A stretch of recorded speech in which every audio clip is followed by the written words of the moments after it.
Bien hallados y queridos suscriptores. Al final, como ustedes han podido ver, donde digo Diego, o sea, al final sí que, como diría el gran gigante, personaje de la saga de Doraemon, me han entrado las ganas, chicos. Y por fin vais a tener vuestra esperada crítica. Eso es lo que se les quería decir a todos ustedes, mis bien suscriptores. Se deseaba empezar estos vídeos, por favor, diciéndole, suscríbanse, denle like, posten comentarios interesantes. Lo decimos al principio para que, a ver si YouTube se enrolla, se porta bien y ayuda a que este vídeo se pueda promocionar. Ya les advierto que es un tema muy interesante el que vamos a tratar aquí.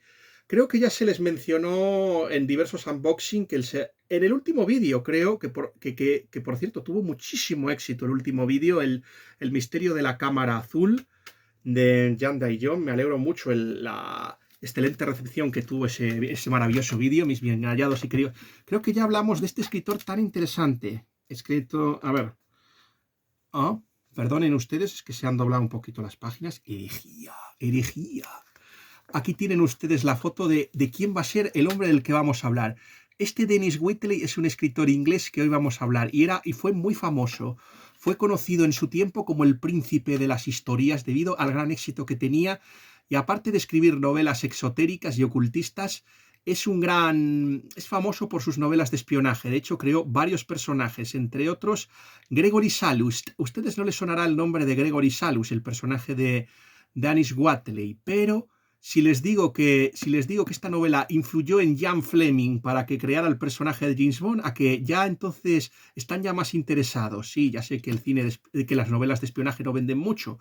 Quizá de todos sea José Antonio la única persona que le interese. Pero deseaba volver un momento con los avisos porque hay algo importante que quería decirles. Hace un año que se cumplió la muerte de la madre de mi queridísima Honey M. Martin. Estamos hablando de Olivia, de doña Olivia. Queremos tener un sentido pésame para ella y que desde el cielo siga ayudándonos a hacer buenos vídeos y también darle las gracias por Honey, porque sin Honey este canal no habría llegado a tener el éxito que tiene. Es verdad que somos un canal muy pequeño y muy humilde, católico, conservador y también se les podría decir hispanista, pero con vocación universal. O sea, aceptamos a gente, a todo el mundo que venga. Eso es lo que se les quiere decir. Seas de donde seas, aquí no va a haber ninguna barrera. Eso es lo que se les quiere decir y esto es lo que hago. Después de terminar la lectura de este libro, que sí, se estarán preguntando cómo se llama el libro, pues en español este libro se tradujo como El talismán de Set, pero el título original de este libro es The Devil Rides Out. Esta es la sexta novela del ciclo de personajes creado por Dennis Waitley y que están protagonizados por el duque de Richelieu. Eso es lo que se les quiere decir, mis bien hallados y queridísimos suscriptores. Había una novela anterior muy interesante llamada Forbidden Territory, o El Territorio Prohibido, que ya trataba un tema muy interesante. ¿Qué tema trataba? Se preguntarán ustedes, mis bien hallados suscriptores. Trataba el tema de la Unión Soviética, algo así como el Tintín en el país de los soviets, de Hergé. O sea, los protagonistas de esta novela, que son cuatro, en este caso son el duque de Richelieu, el judío Simón Aron, Richard Eton, tenían que viajar a la Unión Soviética para rescatar al cuarto miembro de la banda. En este caso estamos hablando de Rex Van Ryn, un americano que estaba buscando un tesoro y que fue prisionero por los soviéticos. Y eso es lo que... el príncipe de las historias, en este caso estamos hablando de Dennis Waitley, que por cierto no es americano, como dice esta novela, es inglés, y eso es lo que se les quiere decir. Esta novela pues nos recuerda la novela del Territorio Prohibido, que no es esta que no tienen ante ustedes. En realidad no tengo el libro original, sino las obras completas de Dennis Waitley, que editó Germán Aguilar, o sea, la editorial de don Germán Aguilar, y lo cual demuestra una cosa, que España no es ese páramo literario ni editorial que se cree, que les están intentando convencer a ustedes que era. O sea, se editaban maravillas y auténticas joyas. Yo soy un entusiasta coleccionista de las novelas que se editaron en la España del año 39 hasta el 75, por parte de Austral, de Aguilar, de Caral, de Plaza Janés, o sea, eso es lo que se les quiere. Manuel Aguilar, perdón, sí es Manuel Aguilar. El otro es Germán Plaza, el de Plaza Janés, eso es lo que se les quiere decir. Es Manuel Aguilar, eso es lo. Pero se les estaba diciendo que hay otras 5 novelas, a 4 novelas anteriores, y una tuvo lugar en España, que es La Vendetta Española, donde el protagonista, el duque de Richelieu, tenía que acabar con una cédula anarquista en España. Y esto va a ser muy interesante porque seguramente una de mis siguientes críticas, que ya se hablará, sea de una novela con grandes ecos tolstoyanos, que nos recuerda a los grandes escritores rusos. Estamos hablando de la novela de la Guerra Civil de la Segunda República, Los cipreses creen en Dios, una tetralogía. La otra es Un millón de muertos, y los otros libros ya se les dirá más adelante, pero la que se va a reseñar es Los cipreses creen en Dios, que nos cuenta la azarosa vida de la Segunda República. No es un periodo que nos guste, de hecho Trump y yo le vamos a dar mucha cera en la crítica siguiente, pero es que nos gustaría un poco concluirla previamente, pero ya se les contará al final un poco cuáles serán mis siguientes lecturas. Se les debe decir que esta semana, en lugar de dedicarme a lo que tenía que hacer, que es leer la maravillosa novela de nuestro queridísimo amigo Jaime Blanch Queralt, en este caso estamos hablando de La caída del Luminium, un humilde servidor se dedicó más a escribir críticas que tenía trazadas. La primera fue esta, fue El talismán de Set, o The Devil's Ride Out, y la segunda pues han sido Los cipreses creen en Dios. Quiero pulirla un poco más antes de poder hacer un vídeo de ella para todos ustedes, mis finales suscriptores. Sin embargo, en Goodreads tienen ya una especie, ¿cómo te les diría? No la crítica, pero sí cómo llegamos a la Segunda República y por qué iba a salir mal la Segunda República. Es una visión histórica que este autor ha compartido, porque una de las cosas que este libro, ya saben ustedes, el libro de Los cipreses creen en Dios, se está discutiendo en el grupo de Catholic Book Club con John Seymour y el profesor Manuel Fonseca. Por favor, no se olviden de adquirir las maravillosas novelas tanto del profesor Manuel Fonseca como de Jaime Blanch, Las novelas del profesor Manuel Fonseca pueden encontrarse en inglés, y también les recomendamos los diferentes blogs de ambos escritores. En el caso del profesor Manuel Fonseca se está hablando de divulciencia, y en el caso de nuestro queridísimo Jaime Blanch Queralt queremos recomendarles tanto su blog en Universin, tocando el tema de los juegos de mesa, y también el blog de la Biblioteca de Nehemías, donde hace críticas literarias al igual que un servidor. De hecho, como muchas veces se les ha dicho, yo trabajo para varias personas, entre ellos para el padre Fray Bernardo, y también para Jaime Blanch, y sobre todo para mi amado jefe, don Alberto Balaila.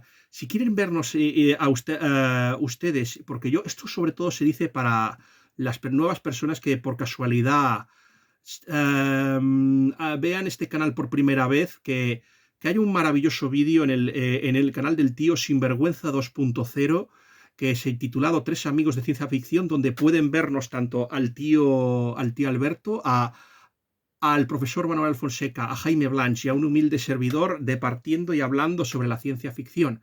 Es un tema del que se hablará. Al final hablaremos un poquillo en mis futuras lecturas se hablará un poco de esos temas, los libros que voy a leer y cuáles serán mis siguientes críticas.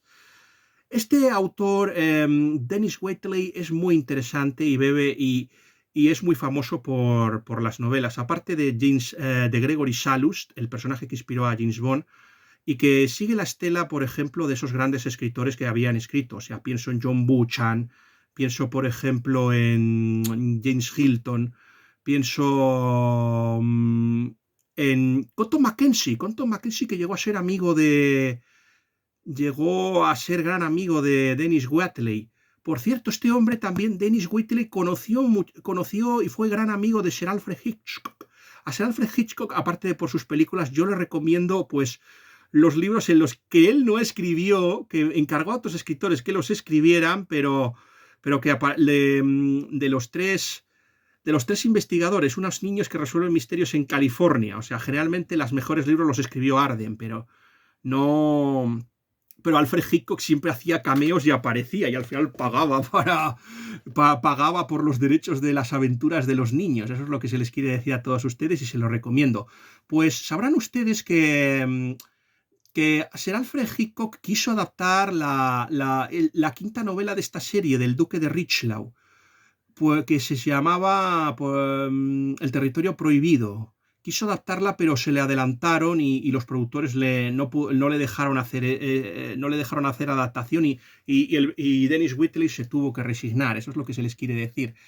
Este hombre también está en una línea muy parecida a un escritor escocés que a mí me gusta muchísimo y que yo también me gustaría recomendarles a todos ustedes, como es Bruce Marshall. Bruce Marshall también es, mis bien hallados y queridos suscriptores, otro escritor que también les recomiendo, La Operación Iscariote. Por ejemplo, también Compton Mackenzie estuvo trabajando en el servicio. Por cierto, que Graham Greene, por supuesto, no se olviden. O sea, tienen algo en común Compton Mackenzie, Graham Greene y Dennis Whitley, y es que los tres trabajaron en el servicio de espionaje inglés, en el MI6. De hecho, tuvo una operación muy importante y les explicaré el motivo por el que al final Dennis Whitley fue editado en España. Eso es lo que se les quiere decir. Sí, Graham Greene es otro de los escritores que yo les recomiendo, y luego en la otra línea pues están Alistair MacLean, por ejemplo, Jack Higgins. De Jack Higgins muy posiblemente en mi canal se haga una crítica de El Águila Volado, que es la secuela del águila aterrizado, que es un intento de un grupo, de un escuadrón nazi de apoderarse de Sir Winston Churchill, y son ayudados por un terrorista del IRA llamado Liam Devlin. Lo que se va a hacer para ustedes es reseñar la segunda parte porque es muy interesante y tiene su miga, como verán ustedes. Y luego, pues, escritores. Anthony Burgess también es un escritor que nos gustaría recomendar su novela Vacilación, un escritor que también vamos a traer a este canal, como es John le Carré. Ya les puedo decir que va a haber una crítica de El espía que surgió del frío. Eso es lo que se les quiere decir a todos ustedes.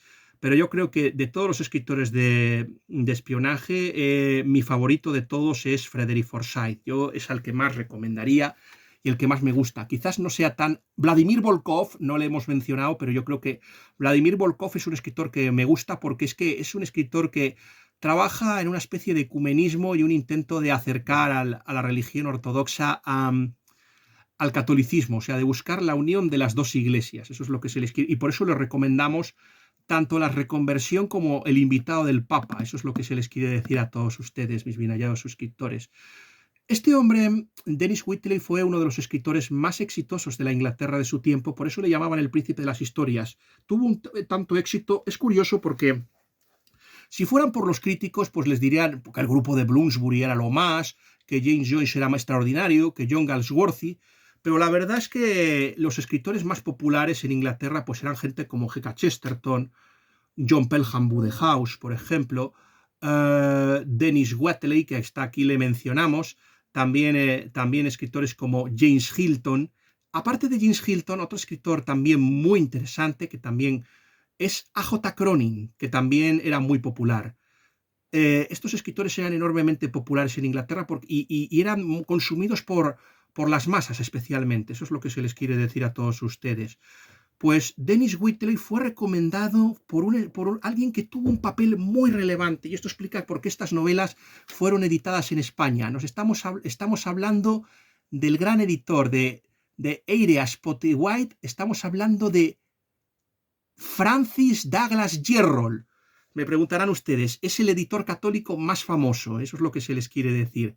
Francis Douglas Jerrold editó a una escritora llamada Antonia White, que cuenta su terrible historia en un pensionado católico y cómo el trato riguroso de las monjas le impidió escribir. Aún así es una novela respetuosa con el catolicismo. Tiene 4 partes. Creo que la primera fue editada por la editorial Impedimenta y era una escritora muy apreciada, muy apreciada por Francis Douglas Jerrold.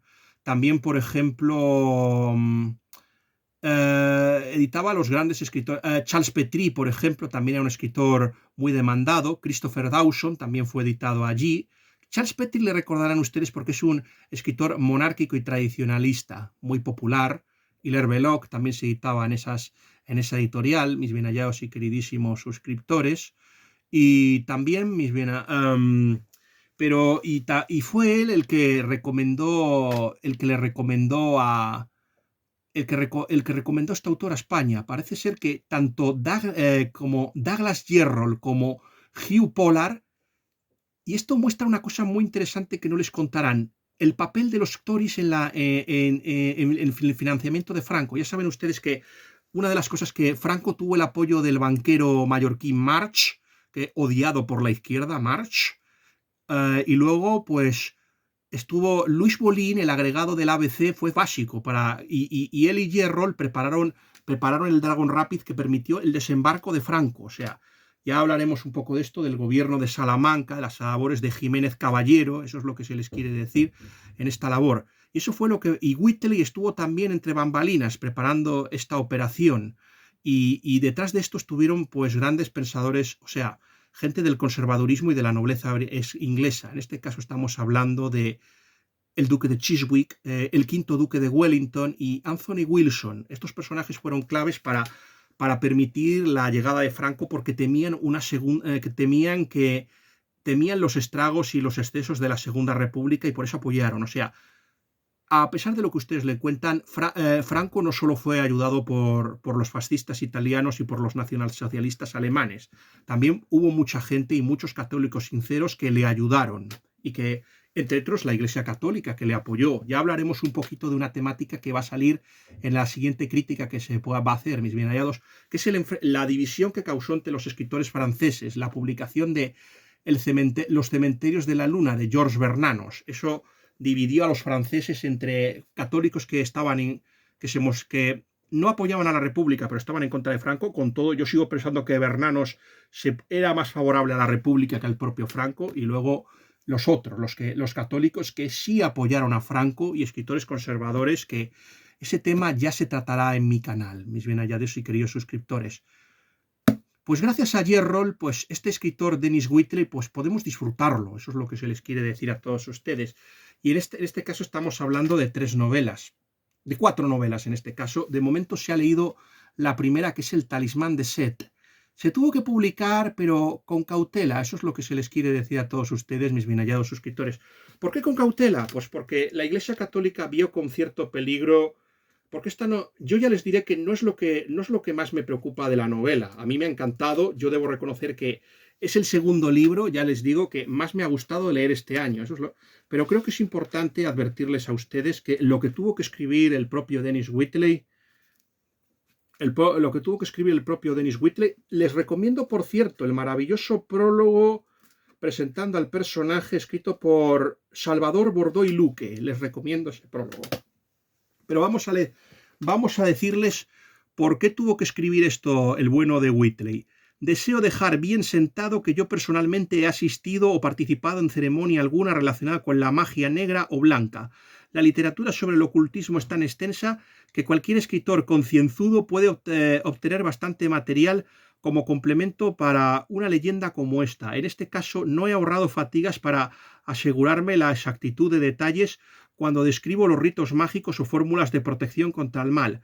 Unas y otras han sido ratificadas mediante conversaciones con determinadas personas escogidas a este propósito que en la actualidad practican dicha arte. Todos los personajes y situaciones de este libro son eventualmente imaginarios, aunque después de efectuar las investigaciones necesarias para escribirlo, he descubierto que la magia negra todavía sigue practicándose en Londres y otras ciudades. Si alguno de mis lectores se inclina hacia un profundo estudio sobre este tema y llega a entablar contacto con un hombre o una mujer de poder, debo advertirle seriamente que refrene su afición al arte secreto. Mis propias observaciones me han proporcionado la absoluta convicción de que lo conduciría a peligros de una naturaleza concreta y real. Porque uno de los motivos más nobles de esta novela, que trata de rescatar a uno de los miembros del grupo, en este caso estamos hablando del judío Shimon Aron. Creo que es conveniente decirles que la inspiración para la creación de los personajes, el duque de Richelieu, que ya sabemos que se llamará Gaspard, ya les contaré un poco al final la historia de este duque de Richelieu, que es fascinante, estaba inspirado tanto en Athos, el personaje, el mejor de los mosqueteros después de D'Artagnan, y Richelieu, o sea, el cardenal Richelieu. O sea, estamos hablando de un hombre de una nobleza y integridad y moralidad excelsa como como Athos, el mosquetero, y también estamos hablando de un táctico y de un genio como el cardenal Richelieu. O sea, sirvió, es una amalgama de ambos personajes, el duque de Richelieu, eso es lo que se les quiere decir. El personaje, por ejemplo, de Res Van Ryn, que en este caso va a hacer las funciones de John Watson, eso es lo que se les quiere decir, está inspirado, por ejemplo, en Aramis, es más sibilino, más... Y luego, en Porthos, perdón, está inspirado en Porthos. Simón Arón, el judío, está inspirado en el personaje de Aramis, más sibilino, más intelectual. Y luego el personaje más interesante y el que va a ser más fiel al espíritu del duque de Richelieu va a ser Richard Eton, que en esta novela está casada con una princesa rusa llamada Merilou, a la que conocieron en la novela anterior. Eso es lo que se les quiere decir, mis bien hallados suscriptores. Este duque de Richelieu, pues está exiliado de Francia porque participó en algunos complots monárquicos para acabar con la Tercera República Francesa. Muy posiblemente estuviera implicado, son suposiciones mías, en la conspiración de Boulanger para acabar, y de ahí que esté exiliado. Estaba a caballo entre España, viaja a caballo entre España e Inglaterra. Ya es un hombre mayor, en este caso le pasa lo mismo que por ejemplo, a Miss Marple, por ejemplo, esa encantadora detective de Agatha Christie de St. Mary Mead. Eso es lo que se les quiere decir a todos ustedes. En este caso lo que tiene que hacer es rescatar a Simón Arón de las garras de un culto satanista y del malvado Damien Mokata, que es un villano absolutamente formidable. Se les debe decir una cosa, esta novela fue adaptada al cine, por ejemplo, por uno de los grandes directores artesanos de la Hammer, en este caso, que era especialista en hacer películas de Drácula. Estamos hablando de Terence Fisher. ¿Y a que no saben quién interpretó al duque de Richelieu? Pues en este caso un actor que casi siempre suele hacer papeles de malo. En este caso estamos hablando de Christopher Lee. Además, Christopher Lee, que también conoció a J.R.R. Tolkien, fue el Escaramanga, el hombre de la pistola de oro también en las novelas de Ian Fleming. Christopher Lee conoció a Tolkien y tenía una voz preciosa, o sea, era un hombre fascinante y también fue amigo de Dennis Whateley. Dennis Whateley, que le encantó la adaptación de Devil's Ride Out, o en este caso del Talismán de Seth, que se hizo para la gran pantalla. Yo no la he visto todavía y me gustaría verla. Ya les diré que también tiene una segunda parte, o sea, esta novela no tiene una continuación, no una segunda parte, porque luego los personajes van a participar en muchas intrigas. Eso es lo que se les quiere decir a todos ustedes. Me preguntarán ustedes, ¿qué autores le sirvieron de inspiración a Dennis Whateley para escribir esta intriga extraordinaria? Eso es lo que se les quiere decir, y esta maravillosa aventura exotérica. Pues este hombre no era del Golden Dawn, pero igual que una novela llamada El mago de William Somerset Maugham, un libro que también, si quieren, algún día podemos reseñar para este canal, aunque no tengo el libro, creo que lo tengo en Mojados. El mago me lo compró mi hermana. William Somerset Maugham escribía maravillosamente. La influencia para escribirlo se debió a que este hombre se entrevistó con uno de los personajes más siniestros. En este caso estamos hablando de Aleister Crowley, la gran bestia. Este hombre pues hacía rituales ocultistas y satánicos y era muy peligroso. Era uno de los miembros más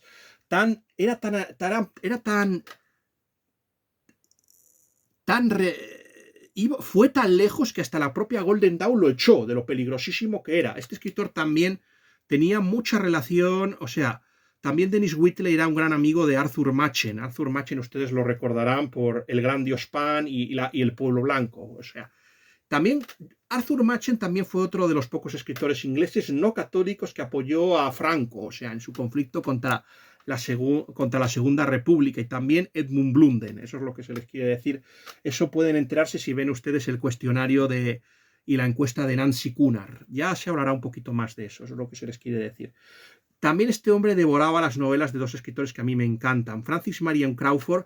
De Francis Marion Crawford se les debe decir, mis bien hallados suscriptores, que muy pronto traeremos a este canal una novela, porque estoy leyendo una novela que a mí me encanta. En este caso no son novelas de temática sobrenatural, que son las que solía tratar Francis Marion Crawford, un escritor muy apreciado por mis grandes amigos, o sea, G.K. Chesterton, Hilaire Belloc, Maurice Baring. Fue muy apreciado por ellos, Marion Crawford. Además era un escritor estadounidense, pero que nació en Italia. Era italiano, o sea, y también tenía una hermana fascinante. Margaret Margaret Crawford, me parece que se llamaba Margaret Fraser Crawford, me parece, si no me falla la memoria, eso es lo que se les quiere decir. Puede que me haya equivocado en el nombre, pero oye, eso es lo que así, es lo que tiene aquí estar grabando de memoria, mis bien hallados suscriptores. Aquí ya saben ustedes que no hay luz y taquígrafos, aquí no hay notas, o sea, todo esto me está saliendo de lo que el gran Hercule Poirot hubiera denominado las células grises, o sea, todo es natural. Eso es lo que se les quiere decir. Y otro escritor que también le impresionó mucho es Henry R. Haggard. Por favor, si estos temas les interesa, vean una crítica que a mí me gustó muchísimo escribir y hacer, como fue la reseña de Los últimos días de Pompeya, mis bien hallados y queridos suscriptores. Se la recomiendo muy vivamente, ese libro, para que comprendan un poco el alcance de la Golden Dawn. También este hombre pues también se inspiró, por ejemplo, en las novelas de William Hodgson, La casa del fin del mundo, creo que se llamaba. Luego también, por ejemplo, las novelas de Dion Fortune, de El toro alado, por ejemplo. El toro alado también es una novela que también le inspiró. A Margaret Sully, sí, también había otra escritora que también trataba estos temas, mis bien hallados suscriptores, pero este hombre fue importante, Dennis Wheatley, y ¿sabéis por qué? Porque otros escritores, dos que le influyeron, son dos grandes amigos nuestros, a los que en esta casa se les tiene muchísima estima, en este canal. Como son, ya sabéis que la resurrección de Robert Hugh Benson se debe a Joseph Pierce, pero Dennis Wheatley, antes de que Joseph Pierce rescatara a Robert Hugh Benson en Los escritores conversos en una hora de incredulidad, Dennis Wheatley leía a Benson, a Robert Hugh Benson, lo recomendaba y pidió que se reeditaran todas las obras. Y lo mismo pasó con Charles Williams, miembro también de la fraternidad Golden Dawn y siendo uno de los inklings más esotéricos.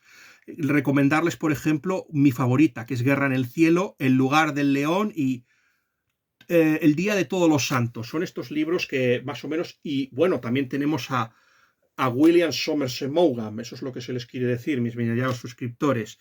Estas son las novelas que han podido influir en Dennis Wheatley. Y Dennis Wheatley también ha tenido muchos continuadores. Denunciando también el satanismo, como lo hace en esta novela, pues tenemos una joya de la literatura, como es la maravillosa novela policíaca, les va a sorprender, de un escritor llamado John Dickson Carr. Ha habido mucha gente que criticó esta novela porque ya se atrevía a meterse con el tema de las sectas satánicas y el satanismo.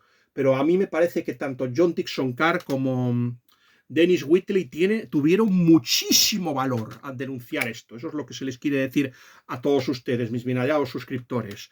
Tuvieron muchísimo valor y hay que apreciarlo. En esa novela el protagonista no era Gideon Fell, que aquí tenía un papel más secundario, sino Patrick Butler, que se enfrentaba a una sociedad satánica.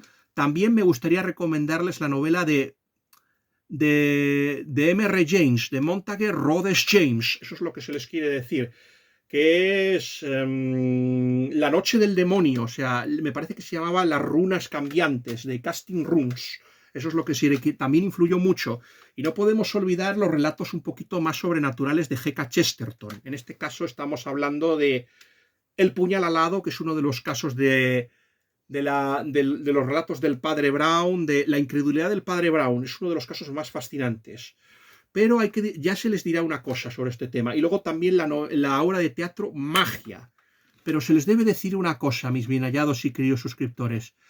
En el caso de Chesterton es una solución un poquito más a la Scooby-Doo. También hay otro escritor que conviene tener muy en cuenta. Estamos hablando, no le conocerán ustedes, pero es un escritor estadounidense llamado Fulton Oursler.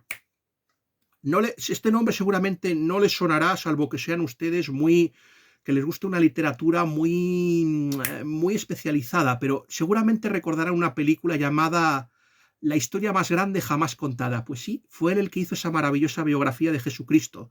Antes era un agnóstico y alguien que no creía, y era muy amigo de Harry Houdini. Este hombre se dedicaba a desmantelar prácticas estafas, o sea, denunciar, por ejemplo, a espiritistas. Él no creía ciertamente que hubiera peligro en estos rituales, pero pensaban que eran una estafa y quería desenmascararlos.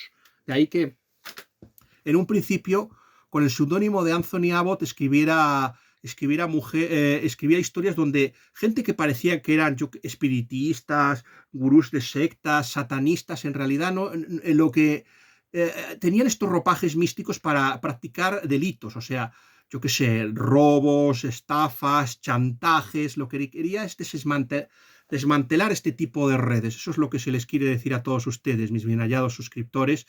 Y escribió estas novelas Fulton Osler con el seudónimo de Anthony Abbott. Por eso es tan interesante, mis bien hallados suscriptores, tratar este tema. Tienen novelas como, sí, como The Magic Wire, o sea, también hay prestidigitadores que son protagonistas de sus novelas policíacas. O sea, a mí es una lástima.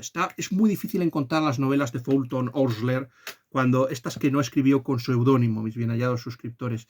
No sé si fue el que hizo una biografía del padre Flanagan. Tendría que mirarlo, pero puede ser que también tuviera algo que ver después de su conversión.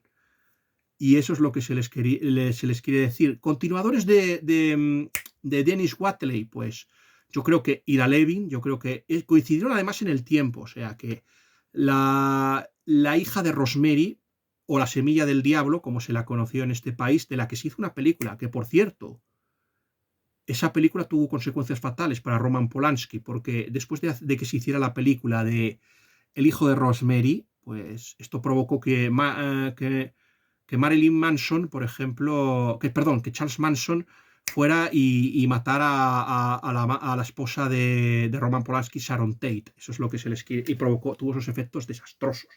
Otra obra que yo creo que en la que influiría mucho sería La profecía de David Seltzer, una joya, La profecía. Yo también se la recomiendo, mis bien hallados y queridísimos suscriptores. Y luego, pues, ¿qué quieren qué es lo que le des? El exorcista de William Peter Blatty también es una obra que le debe muchísimo a este tipo de relatos, mis bien hallados y queridos suscriptores. ¿Qué es lo que no les gustaría? Pues este era un hombre muy, muy conservador, muy de la sociedad eduardiana, o sea, el bien siempre tiene que triunfar. Es verdad que existe la magia, existe la brujería, pero siempre es derrotada por el bien, y para derrotarlo siempre hay que utilizar, por ejemplo, siempre hay que utilizar crucifijos, agua bendita, rituales católicos. Eso es lo que se les debe decir a todos ustedes, mis bien hallados suscriptores. Por eso no le gusta mucho. Dine Reconz también es otro de los escritores. La hija del diablo, por ejemplo, de Dine Reconz. También Guardianes del Crepúsculo. Eso es lo que se les quiere decir. Hay muchas novelas en Ozomas, por ejemplo, también se trata el tema de la sociedad satánica, pero yo que no le gustaría de Dine Reconz, por ejemplo, pues que muchas veces Conz le da el tema de la eugenesia. Por ejemplo, en la novela de La Feria del Terror hay un protagonista que permite que se practique un aborto, o sea, hace que uno de los protagonistas aborte, o sea, eso es algo muy negativo que hay que señalárselo a Conz. Y tampoco le gustaría la violencia, o sea, no es un escritor, Dennis Whateley, muy violento. Y luego, escritores con los que sí que hubiera cuajado, pues sin ninguna duda, pues uno de ellos sería Leonardo Castellani, las muertes del padre Metri, por ejemplo, que son muy interesantes. Y luego está también, por ejemplo, los papeles de Benjamín Benavides, los comentarios del Apocalipsis, Su Majestad Dulcinea, y luego hay que recomendar la obra también de Hugo Wash. De Hugo Wash estamos hablando de 666 y de Juanita Tabor. Ese libro también le hubiera gustado. Y también creo que hay que recomendar también las novelas de Los hijos de los últimos días de Michael de O'Brien. Eso es lo que se les quería decir a todos ustedes. En este caso estamos hablando del Padre Elías, un Apocalipsis, y su continuación, El Padre Elías en Jerusalén. Eso se debe decir. Y luego, pues, dos de mis grandes amigos que han tratado también este tema. Estamos hablando de mi amigo Jorge Say Criado, en este caso de Llorando Sangre, y también una novela que yo considero que es uno de los mejores libros que he leído. Estamos hablando de Apocalipsis, el Día del Señor. Yo creo que esos libros le habrían encantado. Y una novela que coescribió mi gran amigo Jaime Blanch. En este caso estamos hablando de La Guarida, que también toca el tema de las sectas satánicas y es muy interesante. Estos libros habría... Y hay un escritor español que también me gustaría. Ya saben, conocen ustedes a Mallorquí, que ustedes le conocerán porque fue el creador del Coyote, pero tiene un hijo, Mallorquí, que escribió una novela que estoy deseando leer. Se llama La Catedral. donde un escultor es engañado para construir una iglesia que luego resulta que es un templo satánico. Y es muy interesante. De este tema me ha hablado muchísimo mi amigo y mi maestro, el profesor Manuel Alfonseca. Y bueno, una vez que ya les he dicho todo lo que pudo, el influjo que ha tenido esta obra, o sea, el talismán de Senlo, de Devil Rides Out, qué fue lo que le influyó y que, por cierto, se me olvidó decirles, aparte de reunirse con Aleister Crowley, tuvo una influencia muy importante un sacerdote llamado Augustus Montague Summers. Este personaje fue muy decisivo porque conocía este tema de rituales ocultistas, de brujería, satanismo, pero era un personaje que intimidaba tanto al Dennis Whitley que lo convirtió en el villano de la continuación de esta obra, que estamos hablando de La hija del diablo, que es lo mismo que aquí, pero después de la Segunda Guerra Mundial y en Hispanoamérica, es donde tendría, en Uruguay, por ejemplo, es donde transcurriría la historia. Bueno, ya saben, ya eso es lo que el país menos religioso de Hispanoamérica, Uruguay. Eso es lo que Y bueno, yo creo que ya es el momento de contarles un poco de qué va la historia. Sé que ustedes se habrán enfadado mucho porque llevamos 35 minutos, pero es que este hombre era necesario que ustedes lo conocieran, o sea, quería que se familiarizaran y luego vamos a hablar también de alguna otra orilla de Dennis Waitley en esta crítica, o sea, eso es lo que es necesario que se familiaricen con él, que en España no era el pánamo cultural que nos han dicho y que se editaban joyas como esta. Este es un escritor que le habría gustado muchísimo tanto a Doraemon y a los miembros, y a Gigante, a Suneo, a Shizuka y a Nobita, porque es que sus novelas son de aventuras y de búsquedas de tesoros en muchos casos, aparte del tema del espionaje. Eso es lo que se les quiere decir a todos ustedes. Pues esta novela empieza en Inglaterra. Ocurre pues un tiempo después de que Res Van Wyn haya sido liberado. Eso es lo que se les quiere decir a todos. Fuera liberado de las garras de los comunistas en la Unión Soviética y después de llevarse el tesoro. Entonces se sorprenden porque Res Van Wyn y el duque de Richelieu se reúnen y dicen que están preocupados porque llevan mucho tiempo sin tener noticias de Simón Arón. El duque de Richelieu sabe que hay una especie de individuo extraño llamado Mokata que está ejerciendo una influencia sobre él y que hace que le impida ver a sus amigos, los trata y que les rehuya. Eso es lo que se les quiere decir. Así que toman una decisión. Res Van Wyn se muestra muy escéptico, pero deciden ir en el coche del hispano del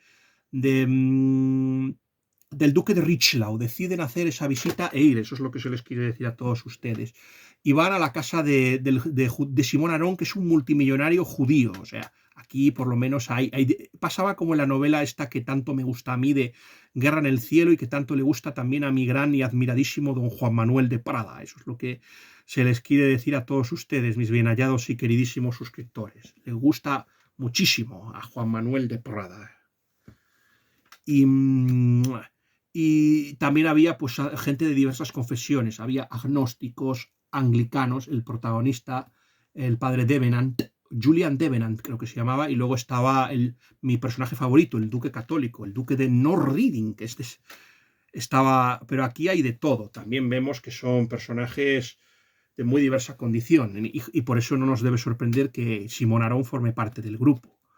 Ya les hemos dicho que de todos los personajes de los Tres Mosqueteros se parece a Aramis. Eso es lo que se les quiere decir.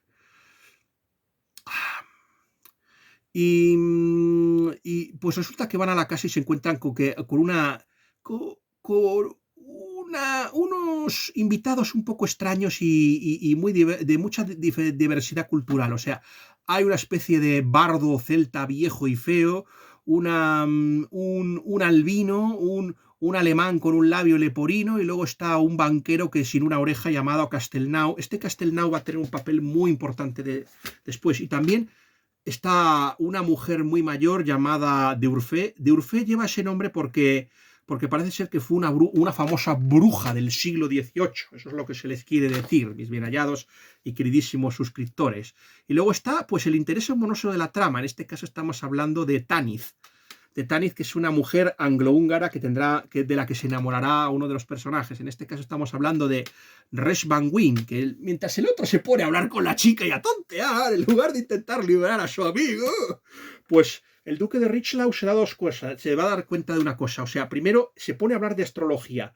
Si quieren conocer el tema de la astrología desde un punto de vista católico, por favor, yo les recomiendo maravillosa los libros de Valentin Tomberg, también se convirtió al catolicismo, y de nuestro queridísimo Louis de Wohl, uno de los autores más queridos en este canal, Louis de Wohl, ya les estamos diciendo. Yo ya aquí les doy pista de nuestros escritores favoritos, eso es lo que se les quiere decir a todos ustedes, mis bien hallados y queridos suscriptores. Louis de Wohl es el gran... Pues... Y por medio del tema de las... ¡Uy, Trumpy! Te has caído. Gracias, Fon, por rescatarme. Gracias, mi querido elefante. Pues bueno, estamos hablando, nos habíamos quedado con... Todo aquí ocurre... No, yo no puedo controlar los acontecimientos que pasan en este vídeo. Eso es y no tengo la capacidad para editar. Y aunque pudiera, no lo haría. No lo hagas. Gracias, Trumpy. Pues estábamos hablando de que... Por medio, o sea que debido a que le van a hacer, parece ser que el ritual de Saturno y ciertas temáticas con cartas astrales y todo esto, se da cuenta de que hay dos pájaros y llega a la conclusión de que se va a hacer una especie de ritual satánico y que se va a sacrificar a esos pájaros para llevar a cabo el ritual de Saturno que permita averiguar algo. O sea, que van a someter a un rito satánico. ¿Qué es lo que lleva al duque de Richelieu a rescatar a su amigo Simón Arón? Pues lo que le lleva a ese intento de rescatar a su amigo Simón Arón es una preocupación terrenal. O sea, si usted es una persona racional, este libro no le va a gustar nada, porque es un libro que tienes que seguir el tema de Tertuliano, es decir, creo porque es absurdo, o sea, tienes que creer en lo sobrenatural, o sea, no te dejan opciones. Aquí la razón sirve, pero tienes que darte cuenta de que no lo es todo, de que aquí existe lo sobrenatural, lo mágico y lo maravilloso.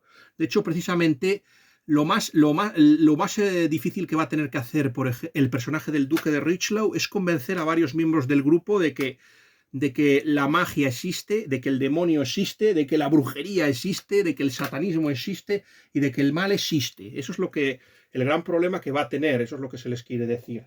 Entonces lo que hacen pues es convencer al remiso amigo a Rex Van Queen para llevarse a Simón Arón, y consiguen llevárselo delante de todos, que se quedan como pasmarotes mirando y se lo llevan a la casa del duque de Richelieu. Y entonces lo que hace es ponerle una esvástica. ¿Por qué le pone la esvástica a un judío? Que eso es lo que dice Rex Van Queen. Porque la esvástica es un signo que fue robado por los nazis y que en realidad utilizaban otros pueblos. En este caso estamos hablando de los persas y otros pueblos así arios. Por eso se empleaba. Y es un símbolo del bien, encarna el símbolo de el Señor de la Luz. O sea, en este caso nos estamos adentrando algo que si ustedes han leído Un caso de conciencia de James Blitz trata. Es una novela que va a caer en un tema que a mí no me gusta y que creo que tenían que haberlo denunciado aquí, como es el tema del maniqueísmo.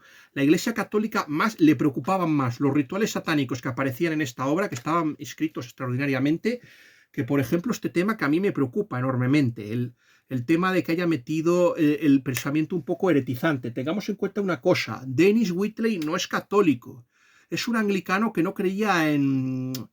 Que no tenía fe en las iglesias, o sea, desconfiaba de ellas y tiene una fe un poco rara, teniendo en cuenta que había una escritora que le influyó y para mal. En este caso estamos hablando de Joan Grant, esta mujer que escribió la historia de el faraón alado, por ejemplo, le hizo creer, por ejemplo, en tonterías como la reencarnación y otras cosas.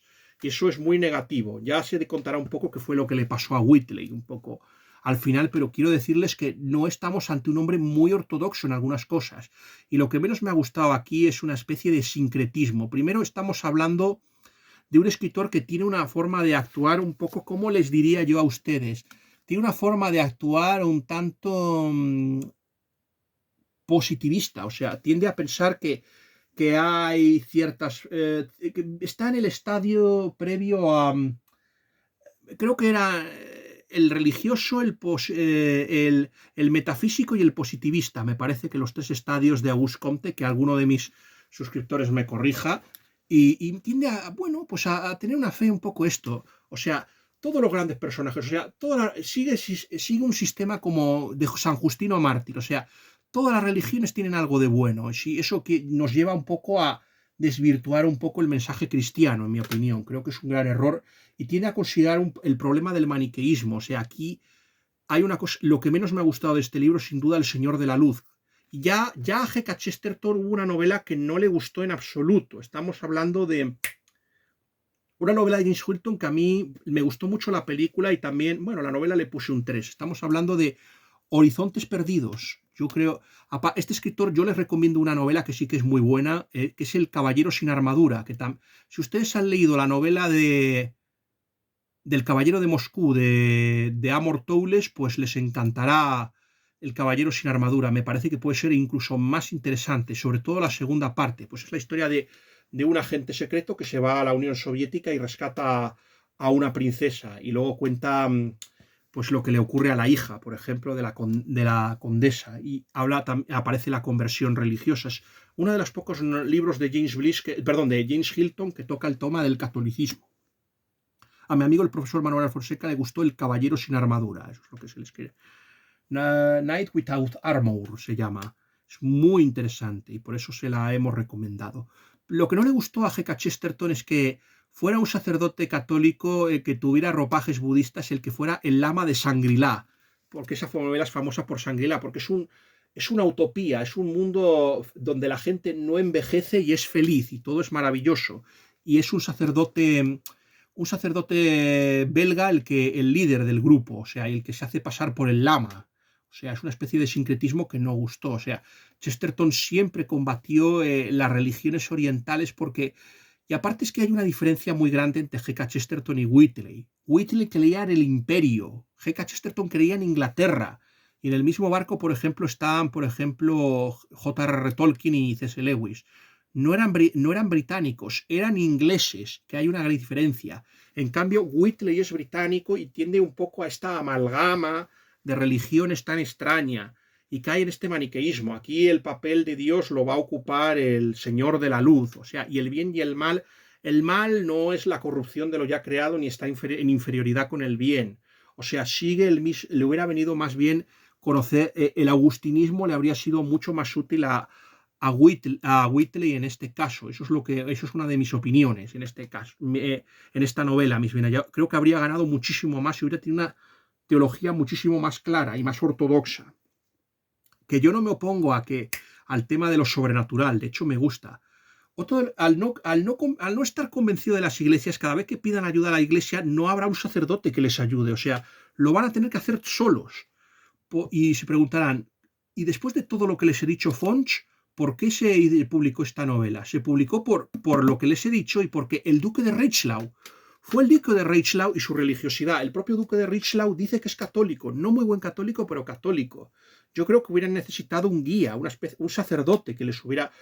un Lancaster Merrin, por ejemplo, o hubieran un padre Brown, un Julian Devenant, hubieran necesitado un sacerdote para esto. Pero es que cuando pide ayuda, pues la iglesia cae en una especie de burocratización y no les ayuda. O sea, no les ayuda porque están los sacerdotes muy ocupados. El sacerdote que puede ayudarles o está afuera, y el sustituto es muy remiso, o sea, y hay un momento en que, y también critica el escepticismo, o sea, que la gente no crea en esto, o sea, que la iglesia se ha convertido en tan racional, las iglesias, que ya no crean en estas cosas. Eso sí que es importante tenerlo en cuenta, en eso sí que le aplaudo, pero no le aplaudo en el sincretismo religioso y en esta batiburrillo de religiones que ha metido aquí el propio Whiteley. Si pudiera buscarle un fallo, sería este y luego el tercio final de la novela.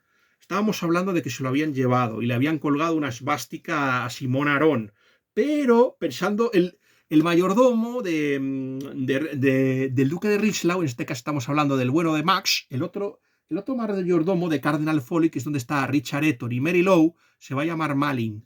El mayordomo, como piensa que está ahogando, ¡y voy a quitarle la esvástica del pobre! Y entonces, claro, ¿qué es lo que hace Mokata? Porque Mokata no ataca directamente, ataca mediante rituales, y lo que hace es utilizar a alguno de sus seguidores para hacer sus asquerosos rituales, de tal forma que luego el que paga el pato es el pobre hombre sobre el que está ejerciendo el ritual. O sea, y eso es lo que le hace. Eso es lo que hace, por ejemplo, que o sea, ataca desde lejos, o sea, no esperen ustedes que vaya ahí a enviar, yo que sé, a un grupo de asesinos y de matones, no, ataca, es un enemigo espiritual, ataca utilizando estos rituales, y esto hace que, por ejemplo, se marche, Simón Arón se vaya, y se vaya por su propio pie, y tengan que rescatarle, y hay una cosa terrible, o sea, lo primero que tiene que hacer es convencer a Res Van Ryn, que es pues que es tan escéptico como podríamos serlo todos los que estamos aquí, o la mayoría de mis suscriptores que vean este canal. Convencerle, dicen que si usted cree en Jesucristo, cree en los milagros, pues usted tiene que tener en cuenta que si el bien es capaz de obrar, el mal también puede obrar del mismo modo. O sea, eso es lo que, y es así como le convence a Res Van Ryn. Pero lo que le va a convencer es, por ejemplo, cuando vuelvan otra vez y se enfrenten al malgache. Es así cuando, por ejemplo, ya consiga convencerlo total. Bueno, debe decirse que cuando rescatan a Simón Arón hay un criado, una especie de malgache. ¿Qué es el malgache? Pues una especie de... Es un mestizo de polinesio y de africano, de afroamericano, es decir, una persona de raza negra, eso es lo que se les quiere decir, una mezcla de ambos. Este malgache tan malvado, uno de los fallos que se le puede decir a Whitley, por ejemplo, es el tema del racismo. O sea, sí que hay que reconocer que las personas los caucásicos son más o menos buenos y las personas, yo que sé, que no son de raza blanca, pues son más malvados, pero eso es un fallo que se le puede achacar a Whitley, pero ojo, que no estamos para tirar cohetes, que una sociedad que se dedica, en la que ha habido más guerras que nunca, donde se practica el aborto, donde hay eutanasias y donde una parte del mundo se muere y la otra vive en la opulencia, no está para dar lecciones de moral. Solo los tontos y los locos pueden mirar el siglo XX con horror, como decía nuestro querido Tolkien, y el XXI aún más, con más horror aún. Y eso es lo que se les quiere decir. En la primera vez lo habían rescatado del malgache, que es el criado que tenían, que no era un criado, era algo más siniestro. Y ese es quizás el primer susto que nos llevamos cuando se enfrentan con el malgache. Así que volvemos otra vez al momento en el que se va por su propio pie. Se da cuenta el duque de Richelieu de una cosa, de que tienen que rescatar a Simón Arón antes del Walpurgisnacht. ¿Eso qué quiere decirles con el Walpurgisnacht? Pues antes de la noche de Walpurga, que es cuando se celebran este tipo de rituales. O sea, la novela transcurre entre el 30 de abril y en mayo, que es cuando se celebra esa noche, la noche del Walpurgisnacht, que suelen hacerse los rituales satánicos. Como no saben cómo localizarlo, pues deciden utilizar a Tanith. Así que el personaje de Res Van Ryn va a buscar a Tanith. Tanith, la mujer anglo-húngara, pero se encuentran con la señora de Urfé, que les cuenta algunas cosillas, y entonces ahí aparecen ya algunos términos ocultistas como podían aparecer en El mago de William Somerset Maugham. Eso es lo que se les quiere decir a todos ustedes. Aparecen las disciplinas diferentes de los iniciados, los no sé cuántos, en esto de las sociedades mágicas y satánicas, eso es lo que y de ocultistas, eso es lo que se les quiere decir. Y consigue convencerles de que el duque de Richelieu es mucho más poderoso que Mokata. Y por cierto, que esto lo tiene que hacer Res Van Ryn solo, porque el otro se ha ido a investigar. O sea, cada vez que ocurre algo, convenientemente el duque de Richelieu siempre está fuera. Entonces al final consiguen esto. El plan es coger a Tanith y llevársela a una mansión del duque de Richelieu y que les diga el paradero o dónde cree que pueden estar, por ejemplo. Eso es lo que se les quiere decir. Entonces, pues al final consiguen hablar con Tanith y llevársela. Y entonces le cuenta un poco la historia de su infancia y todo lo que ha pasado, que va a morir joven, que necesita, que busca, que se ha metido en la magia porque desea poder, que es lo que más o menos aquí se ha denunciado Whitley. El uso de la magia para conseguir poder. Eso es lo que se les quiere decir. Y eso es la gran moraleja. No caer en esa búsqueda de poder, de ambición, en esa ambición satánica y perversa, que es lo que puede hacer caer a las personas más nobles, a las personas más virtuosas, el tema este. Eso es lo que se les quiere decir a todos ustedes. No caer en esa trampa. Eso es lo que nos invita a esta novela y por eso es tan importante. Y entonces, pero no es del todo inútil la conversación. Eso es lo que se les quiere decir porque poco a poco Tanith empieza a sentir empieza a enamorarse de Res Van Ryn, pero por supuesto la ata, están también dando paseos en la barca y entonces aprovecha un momento de distracción mientras están en el picnic para escaparse. Y entonces aparece, pues llama al duque de Richelieu y entonces entre los dos hacen una especie de persecución digna de Bullitt, por ejemplo, o creo que son las películas de Frankenheimer, o las de William Friedkin, Frankenheimer, creo, y los dos, creo. Frankenheimer y William Friedkin, las novelas de persecución, esas de Steve McQueen, como van con los coches y ¡boom! O Ronin, por ejemplo, la de Robert De Niro, pues son ese tipo de películas. Pues hay una persecución de película y aparece también la policía, también persiguiendo a Tanit, y mientras la van siguiendo, pues descubren el paradero, por ejemplo, de Simón Arón. Van a celebrar un ritual satánico, el Sabbat. Van a celebrar el Sabbat en una llanura. En un principio iba a ser en un pueblo, pero al final la celebran en el Wiltshire y es entonces cuando ocurre todo lo terrorífico. Si Res Van Ryn tenía dudas después de esto, se le van a acabar. ¿Vieron ustedes una película llamada Dos sabuesos despistados? El ritual sobre todo la mamba, el movimiento avanzado de moral americana.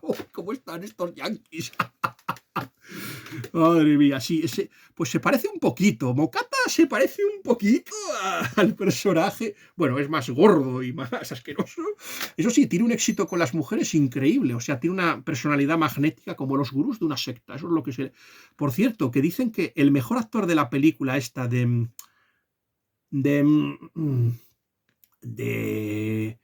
Devil's Rise Out, por ejemplo, el mejor de la película es el actor que hace de Mocata. Creo que se llamaba James Gray o David Gray, se llamaba. Es el que hace de Mocata, el mejor de la película. Yo todavía no la he visto. Entonces aparece lo más aterrador. La cabra Méndez se describe el ritual. No se lo pienso describir, por favor. No me pidan que lo haga. Al fin y al cabo, este canal es un canal católico. Aquí no voy a permitirle que... les puedo decir que el ritual es asqueroso, es tan terrible y tan monstruoso lo que describe Denis Whitley, que el duque de Richelieu ve parado, por ejemplo, o sea, queda tan destrozado por lo que ve que se queda sin poder reaccionar. Pero entonces Res Van Ryn al final, en un último gesto, van con el coche, entran, ahí empiezan a atropellar a todos y se enfrentan a la cabra Méndez, también conocido como el Baphomet, y se llevan al judío Simón Arón delante de sus narices. Ojo, también, aunque también Tanit, por ejemplo, que ha llegado tarde, pero consigue ver algunas partes del ritual, y es entonces cuando empieza a tener dudas y empieza a rememorar su vida con su madre, con la persona que la inició, que fue una especie de gitana que la metió en esto del ocultismo y de la magia negra. Por favor, lean ustedes algo. Kravat, El molino del diablo, de Uffred Pressler, también se la recomiendo, si les gusta este tipo de literatura ocultista, eso es lo que se les quiere decir. Y entonces volvemos a Simón Arón, y entonces se llega a una conclusión. Es necesario proteger a Simón Arón y llevarlo a Cardinal Falls, que es el lugar, por ejemplo, en el que está Richard Eton, que fue un personaje clave para rescatar a Simón Arón de los comunistas. Perdona, estábamos hablando de Res Van Ryn, para rescatar a Res Van Ryn de los soviéticos, o sea, de los comunistas rusos. Entonces se lo llevan allí. Eso es lo que se les quiere decir. Se lo llevan a Cardinal Falls y entonces y nos sirven para describirnos la empalagosa vida hogareña de Richard Eton. Se están cambiando baboserías y se dan besos y mimitos. Y además tiene una hija llamada... Niños y niñas, por favor, si sus padres les ponen el nombre de Flor del Amor, por favor, renieguen de su padre. No les quieren si les ponen un nombre tan cursi. Había un videojuego llamado Might and Magic 6 y en las instrucciones, que eran muy divertidas, decía que tú podías poner el nombre que quisieras a los héroes. Dijo que nunca les pusiéramos nombres como Lindaflor, porque lo odian. Oye, a lo mejor si le llamas Rosalinda, queda bonito. El nombre de Rosalinda es bonito. Pues eso, que evitar nombres tan cursis. ¿Cómo se le ocurre a llamar a la hija Flor del Amor? ¡Qué cursilada! Por favor. Yo reniego de mi familia si me hubiera puesto el nombre de Flor del Amor. Por favor. Eso es muy importante. La niña es más importante de lo que parece, porque hay una cosa, y sirve para contarnos, o sea, nos van a contar historias de procesos judiciales contra brujas, actos de hechicería, o sea, extraños hombres lobo, por ejemplo, no lo dicen, pero uno de estos casos podría ser el famoso caso del hombre lobo de Livonia, casos de brujas y hechiceros en Rusia, o sea, vampiros, también nos habla de vampiros, por ejemplo. Hay que decir que durante este momento de la trama, Res Van Ryn se va con Tanith, que la lleva a una taberna llamada La Caída del Orgullo, se la lleva allí y un tal Jeremía, que es el posadero, pues eso. Y ahí tiene lugar el idilio. Es lo que hace que permanezca fuera. Y el tío, en lugar de hacer lo que le recomienda el duque de Richlow, que es decir, ayuno, oración, es que se supone que también estaba fuera y había regresado con agua bendita, agua de Lourdes, perdón, con crucifijos, con rituales, o sea. Y es aquí, y mientras tanto, pues la otra le empieza a hablar de su destino, de que está destinada a morir joven, que los rituales que hace Mokata, le cuenta el tema de los números, o sea, dependiendo de cada letra, a ver si espera si lo puedo sacar, a ver si el talismán de Set, esperen ustedes, a ver, a ver, a ver, a ver, a ver, a ver, ¿dónde están los numeritos? A ver si podemos, espera, esto nos puede llevar un poco de tiempo, no se preocupen ustedes. Tienen ustedes tiempo, ¿verdad? Yo creo que, bueno, quiero dormir, pero lo primero más importante es subir este vídeo, mis bien hallados y queridos suscriptores. A ver, ¿dónde está? Basta, caballeros, con que uno quiera algo. Oh, sí, eso tengo que hablarles a ustedes también del libro. A ver, ¿dónde está, joder, lo que busco? Espera, que aparecen los capítulos, es verdad, ¿no? Jardín, espera, Spodel, Continente Perdido, Kalahari, la derrota de Res Van Ryn, el camino del Sabbat, el mal triunfante. A ver, ¿dónde está? El orgullo, sí, la posada se llamaba el orgullo de los pavos reales, perdonen ustedes. 152, vamos a ver que es ahí donde... 152, no me lo creo. 952 será, vamos a ver. No puede ser 952. A ver, que tenemos por aquí el índice, mis bien hallados. Yo mientras tanto les voy aquí entreteniendo, porque al fin y al cabo yo soy aquí. El orgullo de los 452, vale. A ver, tiene que ser por ahí, que es cuando aparecen. Es que quiero enseñarles esto, que es en riguroso directo y en primicia, mis bien hallados suscriptores. A ver, aquí. Miren, aquí están. Dependiendo de usted, del nombre que ustedes tengan, puede ocurrirles una cosa y otra. O sea, vamos a ver, si ustedes empiezan por A, vamos a ver. Rex le alcanzó unas hojas de una mesa y sacó un lápiz del bolsillo. Ella hizo una lista de los valores numéricos de las letras del alfabeto. A igual a 1. Miren ustedes, lo pueden ver, ¿verdad? Si no, es que es lo malo de la cámara.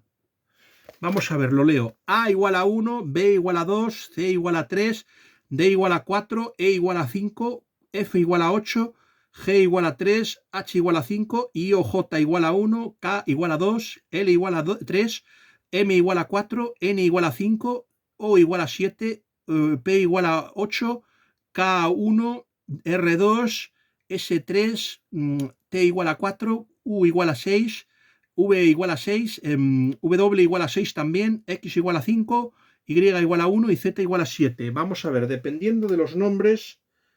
Mira, y aquí están los nombres. Dependiendo de los nombres, cada uno tiene más poder o otro. Mokata, por ejemplo, 4, 7, 3, 1, 4, 1. O sea, los dos varos de la luna, o sea... Mokata tiene el 2. El 2... ¿Y por qué le interesa tanto Tanith? Porque le interesa Tanith porque es con la persona con la que tiene más afinidad espiritual y mágica. También las personas con un 2 tienen mucho carisma y mucho poder y mucho potencial mágico. Eso es lo que se les quiere decir casi a ustedes. Y cualidades, dice que Mokata recibe sus espiritualidades psíquicas e imaginativas de la luna. Pero su fecha de nacimiento es 24 de abril. O sea, la fecha de nacimiento también influye. O sea, que suma 6 y siendo 6 el número de Venus, está muy influido por ese planeta. Las gentes de Venus son extremadamente magnéticas, atraen a otras con facilidad y en general son amadas y adoradas por todos. O sea, esto nos habla del carisma y la enorme personalidad que tiene Mokata a pesar de su fealdad. Ya les hablaremos, pero Mokata es un sacerdote apóstata católico, o sea, que pasó de ser, tuvo problemas con sus superiores, se salió y empezó a caer en una espiral de degeneración moral, o sea, cayó, practicaba ritos inmundos, orgías y cosas de estas. Damien Mokata. Por cierto, es muy interesante comparar que el protagonista se llama exactamente igual, eso es lo que se les quiere decir. Damien Mokata se llama igual, se llama igual que el niño de la profecía, o sea, Damien Thor en este caso. Esto, por ejemplo, es el nombre de Resvan Rin, eso es igual a 5. Si no me extraña, 5 es el número mágico y afortunado que cae bajo Mercurio. Esa gente es versátil y mercurial, rápida de pensamiento y decisión, impulsivos en la acción y detestan el trabajo de tráfago. Hacen amistad fácilmente con todos los tipos. Miren, aquí tienen el nombre de Rex Van Ring, eso es lo que se les quiere decir.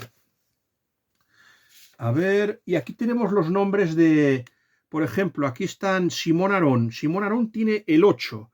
Caramba, es raro. Además es un caso típico de 8. Tiene naturalezas intensas y son con frecuencia corazón. Es Simón Arón. Aquí tienen a Simón Arón, por ejemplo. No sé si pueden ver ustedes el 8 de Simón Arón. Además es un caso típico de 8. Tienen naturalezas intensas y son con frecuencia corazones solitarios porque a menudo son incomprendidos. Algunas veces juegan papeles muy importantes en la vida, en su mayoría fatalistas. Son fanáticamente leales a las personas a quienes quieren o a aquello que comprenden y llevan las cosas adelante a pesar de crearse enemigos. En términos generales, no es un número afortunado para nacer en él. Uy, con lo que me gusta a mí el 8, que es mi número favorito. Y esas personas consiguen grandes éxitos o grandes fracasos. Rex tomó el papel y el lápiz y comenzó a sacar los números de The Richlaw, Richard Eton y Mary Lowe.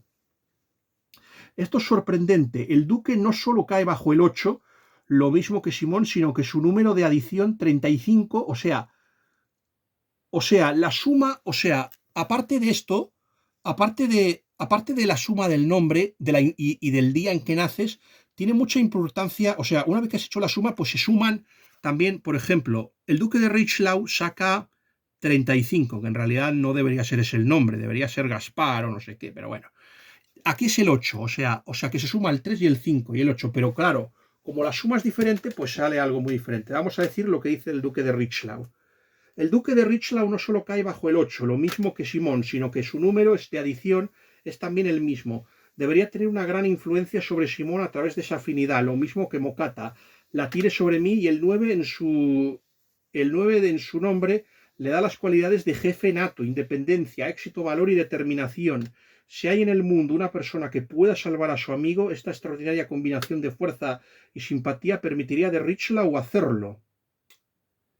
A ver, Richard Eton, sí, aunque no raro, cualquier numerologista hubiera esperado encontrar alguna afinidad en vuestros números. Verás que también tu otro amigo Richard Eton es un 4, lo que significa su simpatía por vosotros. El 8 está formado por dos mitades o círculos, siendo 4 la mitad de 8. Las personas con esos números sentirán inclinación entre sí. Su mujer es un 2, como yo, que también está vinculada a vosotros, 4, porque 8 es divisible por 2, o sea... Ya saben ustedes, si yo pusiera, por ejemplo, el nombre de Fonch o el nombre de Alfonso, pues saldría esto. Eso es lo que se les quiere decir. Es un tema de temas que trata este libro, eso es lo que se les quiere decir. No, no hagan esto. Esto es una pura superchería, pero oye, a mí me fascinó el tema. Vamos a ver. Mientras está con la chica y le cuenta su vida, pues no se les ocurre otra cosa que en lugar de luchar contra la tentación y el poder satánico que tiene, por ejemplo, Mokata, que va a emplear contra ellos. De hecho, yo pensé una cosa, que yo pensaba que le estaba tendiendo una trampa y que Tanith la habían llevado ahí para tenderle una trampa a este, y yo pensaba que lo iban a utilizar, pero esa trama es desaprovechada por Dennis Whitley, no sé por qué, eso es lo que se les quiere decir. Lo gordo llega en el otro caso, o sea, ya saben ustedes que el papel del escéptico en este caso ahora lo va a tener Richard Eton, que en un principio le va a costar convencerle, o sea, ha convencido, o sea, de Richlaw ha convencido a todos para que se vayan abajo, o sea, Es muy importante la niña porque no sé si vieron ustedes una película que a mi primo le encanta, que se llama La Pandilla Alucinante. En esa película, La Pandilla Alucinante, mis bien hallados y queridos suscriptores, pues precisamente quien salva y quien puede utilizar el libro para neutralizar la amenaza de los vampiros y de los monstruos de la película es una niña virgen. Pues aquí pasa lo mismo. O sea, si la persona que reza las oraciones es una niña y encima es virgen, pues tiene un poder para rechazar el poder maléfico de Mokata, y por eso es tan importante. También ayunan, los personajes rezan, comen muy poquito, o sea, eso es importante porque Mokata les va a hacer de todo, o sea, va a hacer, por ejemplo, que los personajes más escépticos pues se muestren aún más escépticos y más violentos. Eso pasa con Richard Eton. El otro se va a sacudir y convulsionar. Por cierto, antes había ido Mokata a intentar sondear a Mary Lou y la había intentado hipnotizar y dice, ¡ay no, este hombre es monstruoso, me da miedo! El malvado Mokata, pues tienen que llamar a su marido para que lo echen. Algo así como, ustedes veían El Príncipe de Bel-Air, cuando salía el tío Phil y cogía al amigo de Will Smith y le cogía y lo tiraba por la puerta. Pues hombre, no se llegó a eso, pero casi, casi. Eso es lo que se les quiere decir, mis bien hallados y queridos suscriptores. Eso es lo que pasa, pero entonces es cuando lanza el ataque mágico. Pero lo mejor, no les voy a decir lo que utiliza, pero utiliza Mokata, va con todo. Eso es lo que se les quiere decir a todos ustedes, mis bien hallados y queridos suscriptores. Utiliza una aparición terrorífica. Por cierto, es muy importante que les cuente una cosa. Antes del ataque les dice qué es lo que tiene pensado Mokata. Mokata le interesa apoderarse de Simón Arón porque Simón Arón es el único que le puede decir dónde está el amuleto debido a las coordenadas, debido al gran poder que tiene, que es dónde está el talismán de Set. El talismán de Set vamos a ver, se lo cuenta un poquito, se lo va a contar Salvador Bordoy Luque, mucho mejor que yo. Vamos a ver. Eso es lo que se les quiere decir. El talismán de Set, la segunda novela de este volumen. Simón Arón, esto no nos interesa. A ver, este talismán, el talismán de Set, que en manos de una persona noble y leal puede ser de una gran eficacia bienhechora en las que el malvado puede originar las más espantosas catástrofes. Por eso es importante que no posea el talismán de Set, porque si Damien Mokata posee el talismán de Set, entonces tendrá poder para desencadenar el mal en la Tierra y destruirla, o sea, provocar una guerra. No hace falta el talismán de Set, ya estaba Hitler para provocarla. Eso es lo que se les quiere decir a todos ustedes, mis bien hallados y queridos suscriptores. Pero bueno, vamos a jugar con la hipótesis. Venga, hay que apoderarse del talismán de Set. Por cierto, se cuenta el mito de Osiris, no sé si lo conocen ustedes. Osiris, que en realidad aquí se cuenta de forma, no sé si conocen ustedes a Hebemero, un pensador que va a emplear San Agustín para desmontar el tema del paganismo y para contar que los dioses no son dioses y que están basados en personajes reales, gente con capacidades míticas y extraordinarias, pero que son humanos. O sea, Hebemero es un personaje alguien muy interesante y muy famoso. O sea, aquí no son príncipes y este hombre, Osiris, pues es traicionado por su hermano y que le encierra en un sarcófago y le echa plomo encima y lo mata. Y para evitar que tenga el poder, pues lo hace es dividirlo en no sé cuántas partes, y entonces su esposa Isis, de la que está enamorado el malvado Set, pues lo que hace es escapar con su hijo Horus y reunir los pedazos restantes. Y encuentran todos los pedazos menos el miembro viril del bueno de Osiris, que es el que desencadena. Cada vez que el talismán de Set el amuleto de Set o el talismán de Set es encontrado, se produce una catástrofe en el mundo. Pasa un poco como las monedas de Judas, de las 30 monedas de plata de Judas de las novelas de Penury City, de Thomas Enrich, de este escritor tan interesante, de la trilogía de Penury City. Pasa que se desencadena y provoca una catástrofe a nivel mundial. Eso es lo que se les quiere decir a todos ustedes, mis bien hallados y queridísimos suscriptores. Y por eso es muy importante que él no lo posea, igual que Sauron, que tampoco puede poseer el anillo, porque como lo posea se acabó toda la historia. Y se hace superpoderosísimo y nos destroza a todos. Pues aquí pasa un poco igual. No debe conseguirlo.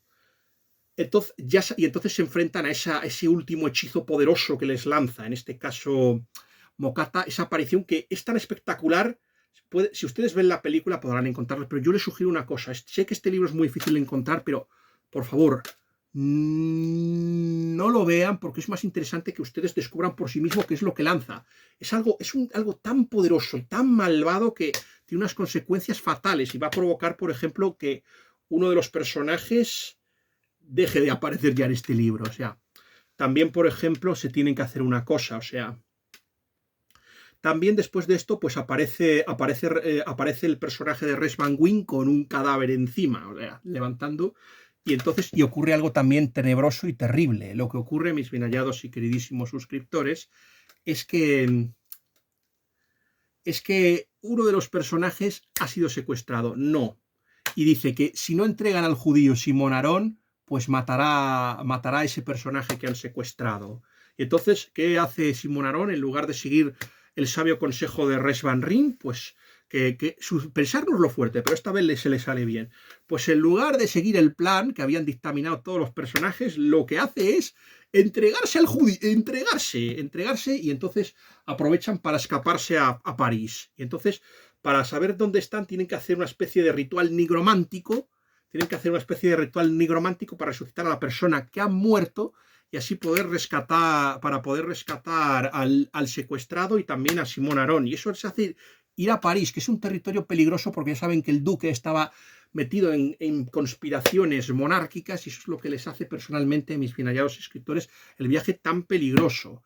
Y por supuesto Mokata, y para averiguar dónde está la sede del culto satánico de ese lugar, por cierto, no me pregunten ustedes qué fue de los personajes anteriores, del bardo irlandés, del alemán leporino que no tenía un brazo, y de los otros personajes porque no vuelven a aparecer. Solo aparece Castelnau, es el único personaje que va a aparecer, el banquero, y ahí dice, vamos a sacarle la información a la fuerza. Y entonces, ¡bumba! Van Richard Eton y Res Van Wyn y le dan una paliza. Y entonces el otro aprovecha para intentar sacarle la información, el duque de Richlau. Eso es lo que... Y consiguen llegar al templo, pero cuando llegan, está Simón Aarón, ya no lo necesita. Oye, y eso es una de las cosas que yo creo que es, en lugar de haberlo matado, que eso hubiera sido lo más sencillo, o sea, después de revelarme la fuente, te mato y así me quito un problema de encima. Pues no, lo deja ahí tirado. ¿Pero por qué lo deja ahí tirado? Lo deja tirado porque les quiere tender una trampa, o sea, ya sabemos que él ya sabía que el duque de Richelieu estaba metido en problemas, así que el banquero al que han interrogado, el Castelnau, que también es de la célula satanista, pues llama a la policía, y en este caso es un tal Daudet de la Sûreté, que se encarga de coger a los personajes. Y entonces le vuelven a hipnotizar a Simón Aarón y descubren dónde está el paradero y el duelo final. El duelo final, bueno, oye, yo les vuelvo a decir que la parte final es muy interesante. Es muy bonito porque al final va a ser el amor de un personaje por otro lo que va a decidir la historia. Pero yo vuelvo a decirles que el final a mí es lo que más me decepcionó. O sea, yo vuelvo a reconocer que si todo hubiera quedado después en el ataque que les hace en Cardinal Follies, si hubiera acabado la historia ahí, yo creo que hubiera sido un final redondo. Y aquí pues tiene que hacer un final en el que se transgreden las reglas del espacio y del tiempo. Eso es lo que se les quiere decir a todos ustedes. Yo creo que ya pueden hacerse una idea de cómo es esta novela, mis bien hallados suscriptores. Yo creo, es una novela muy interesante, a mí me ha gustado muchísimo, o sea, es verdad que tiene esos temas que a mí no me gustan. Tiene el tema del sincretismo religioso, por ejemplo, el Señor de la Luz es el que va a tener el papel, y encima cómo aparece, que parece un lama budista, o sea, no es ni siquiera una deidad persa, o sea, encima es una deidad es casi budista, o sea, es una mezcla de religiones sin sentido, y eso es lo peor. Pero la trama es interesante. Yo les vuelvo a repetir que es el segundo libro que más me ha gustado leer este año.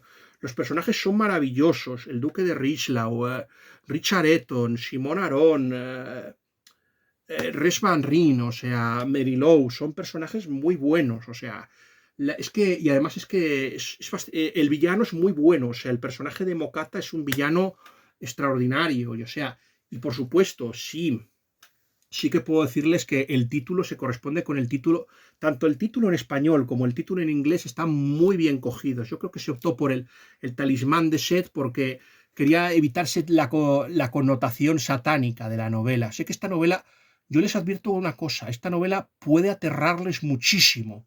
Debo decirles una cosa, que después de esta novela el duque de Richelieu no habrá una segunda parte inmediata, o sea, no se va a enfrentar contra los seguidores de Mokata más adelante, sino que, por ejemplo, va a ser una intriga fascinante la que viene después. Se llama el Golden Hispaniar y va a transcurrir en la Segunda República Española. En ese momento, o sea, nuestros amigos se van a dividir.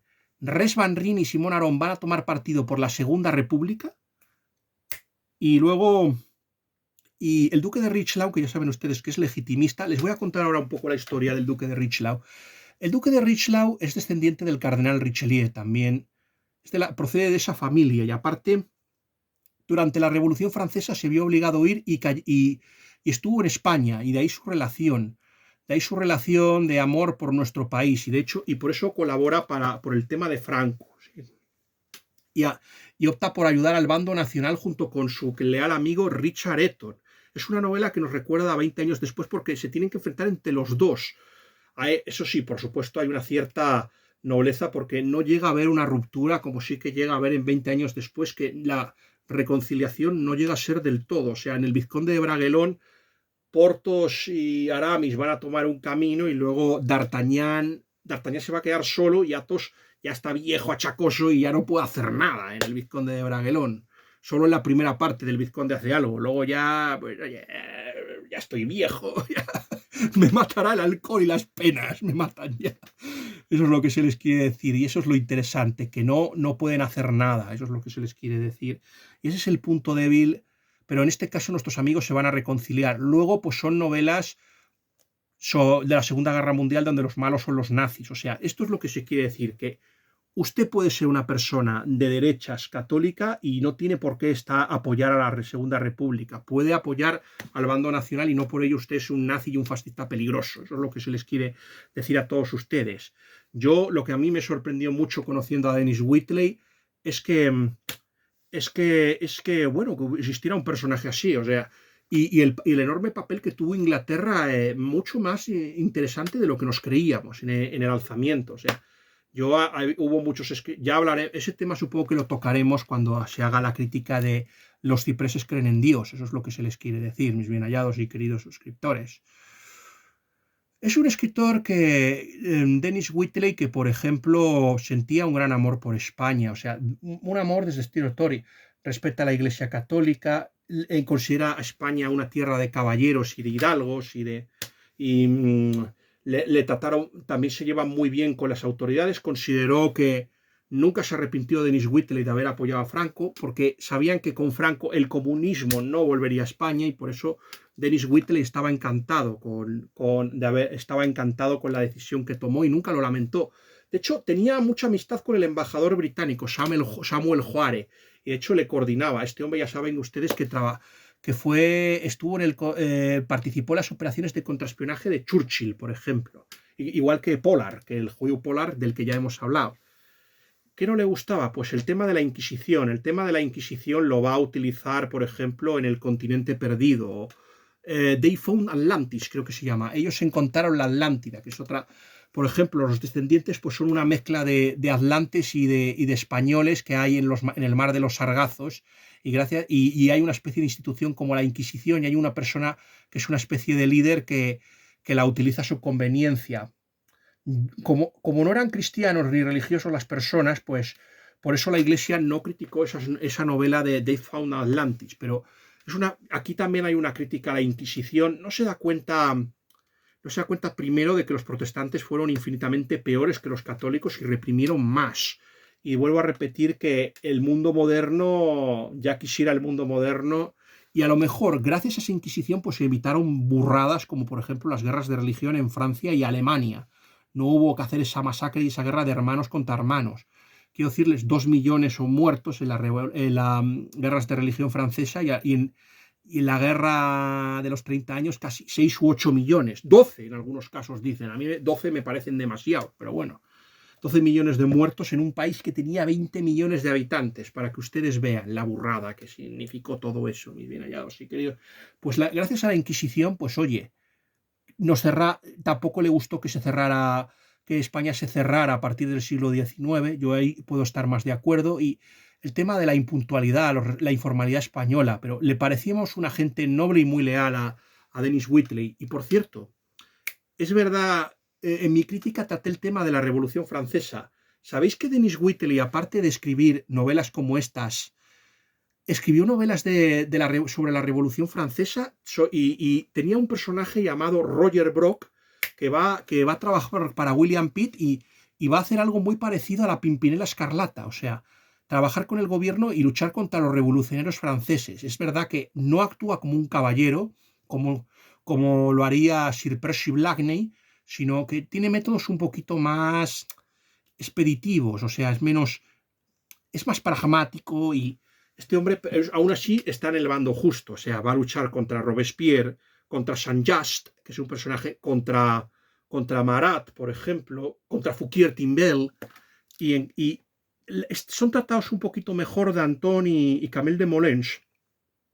Y va a tener una relación muy ambivalente con Napoleón. En un principio lo va a ayudar a Napoleón. Va a ayudar a Napoleón a llegar al poder porque piensan que es lo menos malo para Francia y para frenar el caos de la revolución. Y luego, encima, además, va a tener un idilio amoroso con Josefina Beauharnais. Y prácticamente tanto Hortensia como Eugenio lo van a tratar como un segundo padre a Roger Brock, este personaje. No hay que ver esta novela como, por ejemplo, Diálogo de Carmelitas de Bernanos o las novelas de Hochwalder. Esas novelas yo creo que se acerca un poco más a la Pimpinela Escarlata. También tiene algo de la brutalidad de Sharpe. Lo que pasa es que es un personaje más aristocrático que, por ejemplo, el Sharpe de Bernard Cornwell. Eso es lo que se les quiere decir a todos ustedes. Y también el Flashman de George MacDonald Fraser, por ejemplo. El Flashman. También es muy interesante compararlo con esos escritores. Y es muy interesante. Y sobre todo, es que lo más interesante de esta novela es que llega hasta el final, llega hasta la batalla de Waterloo. Y por una parte el personaje siente enorme alivio al derrotar a Napoleón, pero también tristeza porque llega a sentir admiración. Hay una admiración recíproca entre ambos personajes. O sea, son novelas que a mí me encantarían poseer, las novelas de Roger Brook de la Revolución Francesa. Y además es muy interesante porque ya sabemos que el duque de Reichslau va a tener también una importante... El nexo con España fue porque España, y aquí hay un libro, me gustaría recomendar el libro de Javier Barraicoa que ha sacado sobre el genocidio de la Vendée. Eso es lo que se les quiere decir a todos ustedes, mis bien hallados suscriptores. La Vendée antes de que la pusieran otra vez de moda. Pues la Vendée y los chuanes no fueron el único movimiento que hubo contra la Revolución Francesa. También de parte de los girondinos también se sublevó la ciudad de Lyon, que intentaron destruirla los revolucionarios. Los jacobinos intentaron destruirla. Y también, por ejemplo, pues los españoles de la Cerdaña y el Rosellón y el País Vasco francés también se unieron a nosotros en la lucha contra la Revolución Francesa. O sea, un movimiento más contestatario. O sea, es uno de los grandes genocidios modernos y hay que denunciarlo, mis bien hallados y queridísimos suscriptores. ¿Qué nos debe gustar, por ejemplo, de Dennis Wheatley? El odio que sentía por el comunismo y el anarquismo. Se me olvidó contarles que van a España por el tema del oro, porque hay una duquesa, Lucrecia Corcolles, a la que deben ayudar tanto Richelieu como Richard Eton. Y es una novela que, aunque siente más simpatía Dennis Wheatley por el bando nacional, es ecuánime con los dos bandos. Es verdad que se queda un poco mejor parado el bando nacional, el bando de Franco, que el otro bando, porque es que Franco será el hombre que evite que el comunismo, y este hombre, aparte de eso, es un conservador y alguien que odia el comunismo y el anarquismo. Bueno, yo creo que ya con todo esto, mis bien hallados suscriptores, creo que se puede dar por terminada la crítica, a pesar de ese sincretismo religioso, del maniqueísmo, de que es una novela que quizás apueste demasiado por lo sobrenatural, y lo macabro, y lo macabra que es con esos rituales. Es una novela que, si tú quieres pasar miedo, lo vas a pasar. Yo, la verdad, me ha dado mucho más miedo que todas las novelas. O sea que, por ejemplo, yo qué sé, que la hija de Rosemary, que, por ejemplo, la profecía me ha dado, el exorcista me ha dado muchísimo miedo, que es más que esas películas. Me encantaría ver la película con Christopher Lee haciendo de bueno. Por cierto, que luego Christopher Lee volvería a repetir una novela de Dennis Wheatley. Estamos hablando de de la continuación de esta, o sea, La hija del diablo, que esa iba a tener lugar en Uruguay. Esa novela es muy interesante porque va a aparecer una jovencísima Natasha Kinski, la hija de Klaus Kinski con 14 años, y fue una película que desagradó, así como le gustó muchísimo la de Devil's Ride Out, o sea, la del Talismán de Seth, le gustó muchísimo la adaptación fílmica, le desagradó la otra, y además también volvió a ser Christopher Lee, un Christopher Lee que volvería a hacer un rol también muy parecido el villano de La hija del diablo, por ejemplo, estaba inspirado en Augustus Montague Summers, eso es lo que se les quiere decir. Y hizo también otro papel muy parecido en la película Wickerman, El hombre de mimbre, que donde, pues ya que era el líder de la secta satánica, luego Leinda Bute hizo una visión criticando el paganismo y el feminismo, y fue muy interesante. Mis bien hallados suscriptores. A pesar de todos los fallos, yo es que he disfrutado enormemente, he empatizado con los personajes, llegué a indignarme con los villanos y con lo malvados que eran, y fui con los buenos a ultranza. Son unos personajes entrañables con los que yo he empatizado mucho, y el Duque de Richelieu es un personaje que, al igual que este autor, me cae maravillosamente. Así que la nota final que se les pone a estos personajes es 5 sobre 5. Le doy la máxima nota y hasta el momento es el segundo mejor libro que he leído este año. Si a ustedes les gustan estas historias de terror, de miedo y además les gusta que novelas como a mí, que en la que el bien gane y que sean novelas religiosas, yo les recomiendo esta novela. Se me olvidó decirles, a pesar de que este hombre llegó a creer en la reencarnación y desconfiaba de las iglesias, al final murió cristianamente, o sea, volvió a la iglesia anglicana y murió cristiano. Bueno, es una herejía, pero oye, le perdonamos, ¿verdad? Al fin y al cabo ha sido bueno con nosotros y es uno de los pocos escritores que sintió un poco de amor por España. Quizá no tanto como nuestro querido Chesterton o nuestro querido William Somerset Maugham, que era agnóstico, no lo olvidemos, y homosexual, aunque lo de homosexual no importa tanto. Pero era agnóstico. Maugham no llegó a recuperar la fe, aunque trató en sus libros con muchísimo cariño a la fe católica, igual que igual que Whiteley. Whiteley además es un héroe católico, él mismo lo dice, igual que Poirot. Poirot también es católico, a pesar de que Agatha Christie es anglicana. Y eso es al final con lo que me quedo. En cuanto la nota es 5 sobre 5. Y finalmente, si quieren saber sobre mis futuras lecturas, ahora vamos a leer La caída del Luminion de mi querido Jaime Blanch. Después no sé si leeremos una antología de relatos de ciencia ficción de Isaac Asimov. El profesor Manuel Alfonseca quiere que me tome la molestia y que los lea. Y después... Pero también puedo echarle un vistazo a Calima, de nuestro queridísimo Jorge de Leonardo. Y después de todo esto, mis bien hallados suscriptores, se leerá también Away Days de Álvaro de Grado. Estas van a ser mis siguientes lecturas. Nada más. Espero que este vídeo haya sido de su gusto. Ya se lo dije al principio, pero por favor, suscríbanse, denle like, posten comentarios interesantes, compártanlo con aquellas amistades que ustedes crean que les puede interesar mis vídeos, y que Dios les bendiga a todos, y especialmente para ti, Olivia, madre de Honey, un fortísimo abrazo y sigue estando con nosotros desde el cielo. Y por cierto, un abrazo para todo lo mejor para el pueblo cubano, que está en estas horas tan terribles que está afrontando, y como dice la maravillosa canción del Nabucco de Verdi, de llega el día ya, la aurora de la salvación, porque el día a la noche venció y el sol brilló. Espero que muy pronto se acerque la hora de vuestra liberación, y que Dios os guarde a todos, especialmente a aquellos que lo están pasando mal.